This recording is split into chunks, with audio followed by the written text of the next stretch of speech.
Assalamualaikum warahmatullahi wabarakatuh. Waalaikumsalam warahmatullahi wabarakatuh. Ustaz Batian Nasir, bapak-bapak dan teman-teman narasumber yang saya hormati. Pertanyaan yang dimunculkan tadi itu menarik. Apa masalah utama di Indonesia hari ini? Dan tambahannya sebenarnya konteksnya. Apa sejarah perjalanannya? Yang menarik tadi saudara sahabat Fadli John sudah menjelaskan, juga Cak Imin menjelaskan tentang sejarah, ada peran di situ. Yang menarik, dari tadi kita menggunakan kata mayoritas. Menarik nih, Ya. para pendiri republik ini sadar bahwa mayoritas secara kategori agama adalah umat Islam. Ya. Tetapi para pendiri republik ini tidak pernah menggunakan kata mayoritas minoritas di dalam mengatur republik ini. Jadi tidak ada gunakan. Karena itu saya pernah mengatakan republik ini tidak didirikan untuk minoritas, tidak didirikan untuk mayoritas, didirikan untuk setiap anak bangsa Indonesia. Dan republik ini tidak didirikan untuk melindungi mayoritas, tidak dilindungi minoritas, tapi melindungi setiap anak bangsa. Tidak ada kata mayoritas minoritas di dalam konstitusi kita, di dalam pembukaan kita, dan di dalam perdebatan-perdebatan. Artinya apa? Artinya tokoh-tokoh yang waktu itu berjuang, dan banyak diantaranya adalah, kalau dalam kategorisasi sekarang adalah tokoh umat Islam, mereka menginginkan sebuah negara baru, republik, di mana di sana ada keadilan sosial bagi seluruh rakyat Indonesia. Keadilan sosial. Itunya arahnya ke sana. Ya. Mereka adalah orang-orang yang berlatar belakang, kalau bicara umat, adalah tokoh-tokoh umat waktu itu. Saya contoh. Tapi mereka tampilnya dengan gagasan untuk bangsa. Walaupun mereka tahu secara kualifikasi mereka mayoritas. Bahasa yang mereka gunakan adalah bahasa keadilan untuk semua dan representasi kebangsaan. Agus Salim kurang apa kalau ditanya tokoh keislamannya? Tokoh syarikat Islam.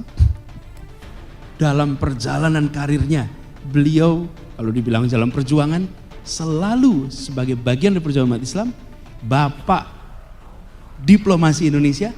Ketika berdiplomasi keluar, beliau membawa Indonesia sebagai bangsa seluruhnya. Kita bicara mayoritas. Tidak mayoritas. Jenderal Sudirman, guru sekolah Muhammadiyah. Yang kemudian nih, kita ini sering menganggap kalau guru itu tidak bisa tegas. Ada enggak yang berani bilang kalau Jenderal Sudirman tidak tegas? Ini adalah seorang guru yang menjadi panglima besar, dan kalau lihat latar belakangnya ini adalah tokoh umat Islam. Kiai Haji Hasyim Asy'ari yang dengan resolusi jihadnya, resolusi jihad, kalau dibaca hari ini kalimatnya, kata-kata resolusi jihad, barangkali orang keder gitu. Itu ditulis tahun 45, resolusi jihad ya, betul ya? Resolusi jihad. Apa yang kemudian yang sekarang diperingati sebagai Hari Santri, menggerakkan semua. Idiom yang digunakan, diksinya adalah diksi idiom-idiom keislaman untuk Indonesia. Untuk Indonesia. Jadi, saya melihat kontribusi itu diwujudkan di dalam sebuah semangat bahwa umat Islam hadir berperan untuk seluruh bangsa Indonesia. Itu semangatnya dari awal. Terima kasih, bagus sekali. Bukan untuk umat Islam saja, Itu untuk narasi semua. Soekarno juga itu. Loh, kalau dulu berbicaranya hanya Islam, maka dia akan bicara mayoritas saja. Tidak. Ya. Nah, kemudian yang kedua, nah dengan itu baca sejarahnya. Lalu apa masalah kita sekarang kemudian? Semangat itu dibangun keinginan keadilan sosial, 73 tahun kemudian yang terjadi adalah sebuah negeri dengan ketimpangan yang merata. Ketimpangan di berbagai sektor. Ya. Minimal timpang antara yang kaya dan miskin, antara yang berpendidikan tak berpendidikan, antara yang bekerja tak bekerja, antara yang di kota dan di pedesaan, antara yang di Jawa dan di pulau lain. Ya. Ketimpangan-ketimpangan itu yang kemudian hari ini menjadi masalah terbesar kita. Karena itu kemudian ketika orang membicarakan dulu umat Islam tidak bicara mayoritas minoritas, tidak bicara. Ketika ketimpangan-ketimpangan itu muncul menjadi pertanyaan. Sekarang mayoritas penguasaan aset pada siapa? Yep. Minoritas penguasaan aset pada siapa? Yep. Mayoritas penguasaan dalam banyak hal ini. Jadi pertanyaan dari sisi jumlah dalam artian orang dan dari sisi jumlah dalam artian penguasaan ekonomi jadi masalah. Yeah. Nah, di sini menurut saya fokus kita adalah kembali ke titik azimatnya, yaitu ketika Republik didirikan semangatnya menghadirkan keadilan sosial.